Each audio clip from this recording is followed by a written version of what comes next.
আমি আমার স্বামীর ভাগ অন্য কাউকে দিতে পারতাম না। আমার জন্মদিনের সময় একটা ছেলে আমাকে থাপ্পড় মেরেছিল, এটাই সেই ছেলে।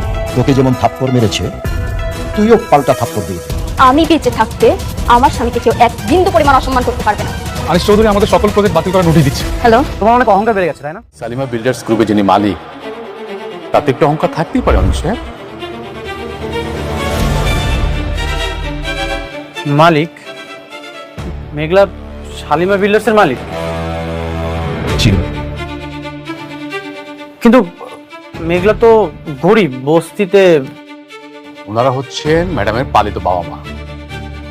ম্যাডামের আসল পরিচয় হচ্ছে তিনি এই বিশাল কোম্পানির মালিক।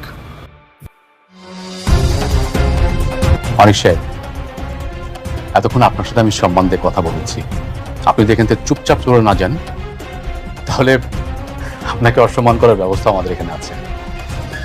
আপনি সত্যি বলছেন? আপনাকে মিথ্যা বলে আমার কি লাভ?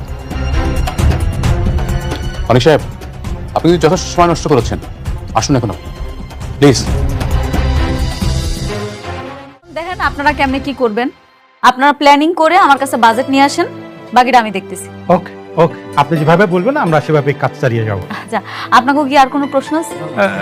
না না না, আপাতত নেই। আচ্ছা ঠিক আছে, তাহলে আজকে মিটিংটা আমরা এখানে শেষ করি। কেন? আচ্ছা, থ্যাংক ইউ ম্যাডাম। আসসালামু আলাইকুম।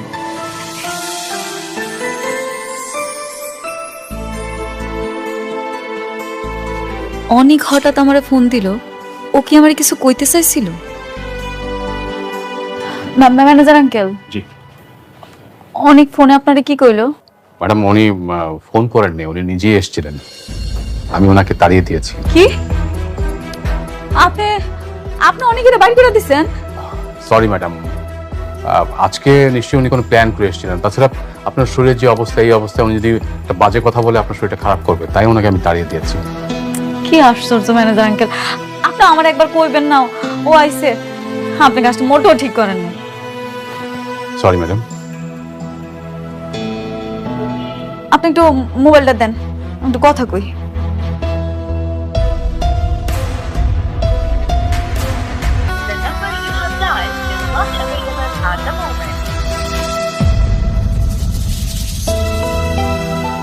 আমার নাম্বারটা ব্লক করে দিছে। ম্যাডাম, মা আপনি টেনশন করুন না, প্লিজ একটু বসুন আপনি। তোর শরীর অবস্থা কি? এই তো বাবা। ও আচ্ছা,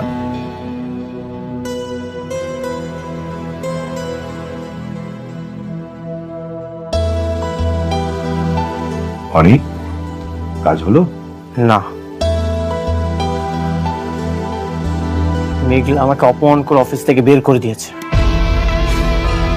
মেঘলা, তুমি মেঘলার অফিসে গিয়েছিলে? হ্যাঁ, আমি মেঘলার অফিসে গিয়েছিলাম।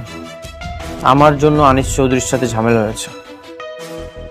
আমাদের কোম্পানি অনেক বড় লস হচ্ছে, আর এই জন্য আমি মেঘলার অফিসে গিয়েছিলাম। তুমি আমাকে আগে কেন বললে না? আমি জানলে কোনোদিনও তোমাকে যেতে দিতাম না। আমি তো জানি না যে সে অপমান করবে। আমিও জানতাম না মেঘলা আমাকে ভেবে অপমান করবে।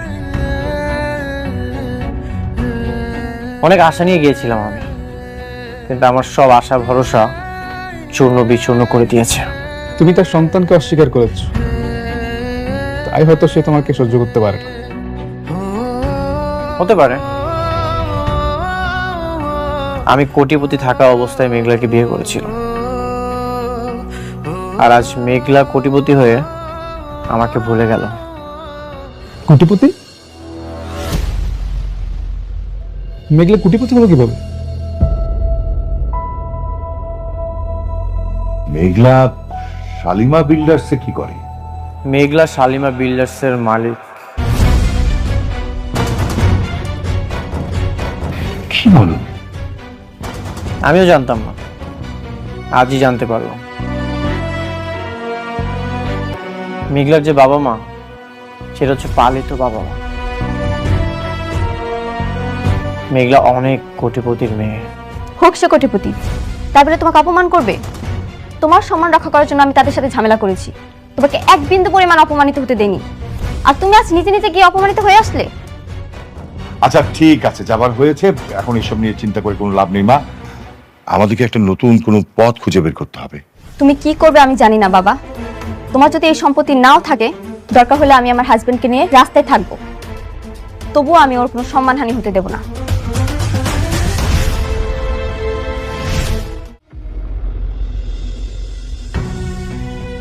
আব্বা, আজকে অনেকে আমার অফিসে আইছিল, কিন্তু কেন আইছিল সেটা জানি না। কেন, তোর সাথে কথা কয় নাই? না, আমি তো দেখা করতে পারি নাই। ও, এমনি এমনি তো আর আইবো না, কোনো না কোনো কাজে আইছে। কি কারণে আইছে কে জানে। তুই একটু ফোন দিয়ে কথা কইতি, তোর পেটে ওর সন্তান, সম্পর্কটা তো রাখা লাগবো। কেমনে ফোন দিমু কো আম্মা? আমার তো ব্লক মেরে রাখছে, ফোন যে দিমু এটার কোনো উপায় আছে? মারে একটা কাজ কর, ওই যে অনেকের সাথে যে পোলাটা কাম করে না, ওর সাথে একটু কথা কো। আমার মনে হয় যে ও একটা ব্যবস্থা করে দিতে পারে। আব্বা, তুমি ঠিকই কইছো। অনেকে মনে হয় আমার লগে রাগ করছে, ওনার লগে কথা কইতে হইব। একটা না একটা ব্যবস্থা তো করণই লাগবে।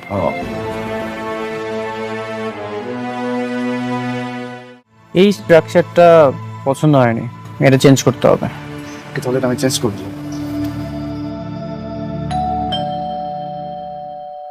দেখো তো কে এসেছে।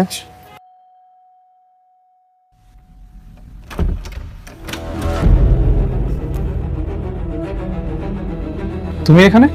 তোমার মালিক অনেক নিশ্চয়ই বাসার ভিতরে আছে। তার আগে বলো তুমি এখানে কি করছো? আছে, অনেক কাজ আছে, সেটা নয় বাসার ভিতরে গিয়ে বলি।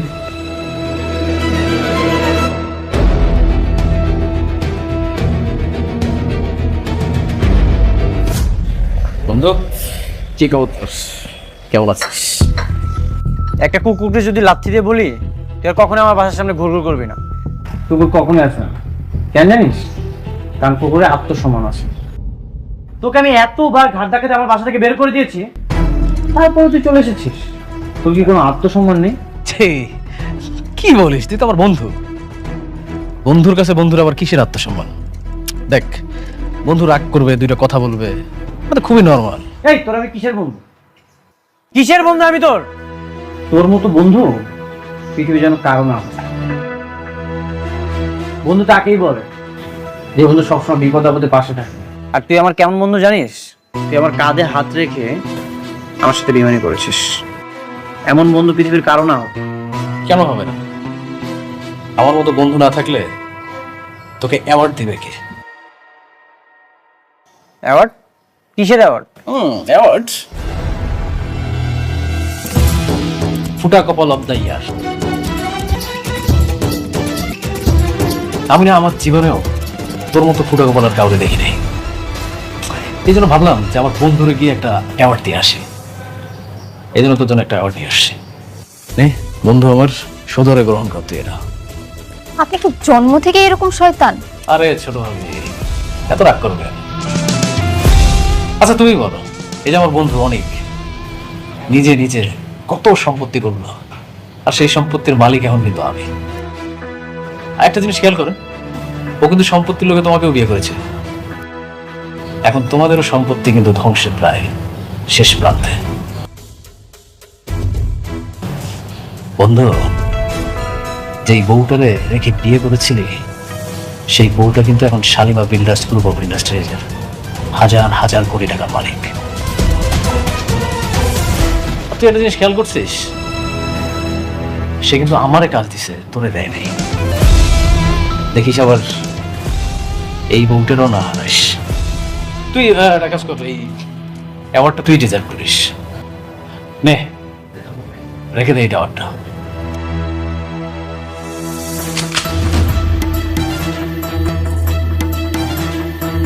অনেক ধৈর্য ধরেছি, আর একটা যদি কথা বলিস এক টিগারে তোর দম বন্ধ করে দিবি। একই কথা যদি আমি বলি,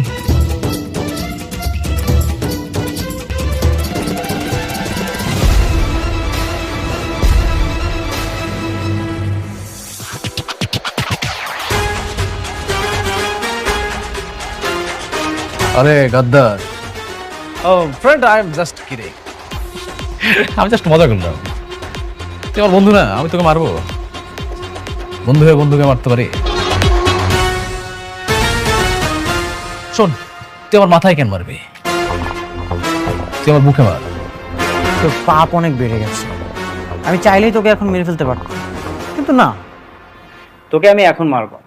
তোকে যদি একবারই মেরে ফেলি তাহলে তোর মজাটা থাকলো না। তোকে আমি তিলে তিলে মারবো, আর এমন ভাবে মারবো তুই মৃত্যুর জন্য ছটফট করবি। আর তুই আমার কাছে এসে বলবি, অনেক বন্ধু বন্ধু তুই আমাকে মেরে ফেল, আমি বাঁচতে চাই না, তুই আমাকে মেরে ফেল, তুই আমাকে মেরে ফেল। সেই চিৎকার শোনার জন্য আমি অপেক্ষায় থাকলাম, আর সেই দিন আমার অনেক শান্তি লাগবে।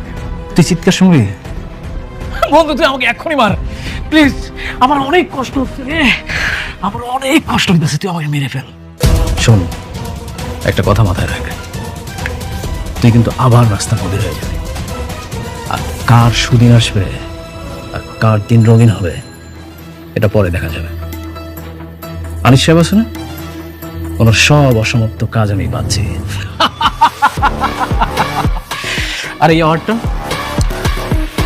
অ্যাওয়ার্ডটা তুই ডিজার্ভ করিস, রেখে দে। ফুটো কপাল অফ দ্য ইয়ার।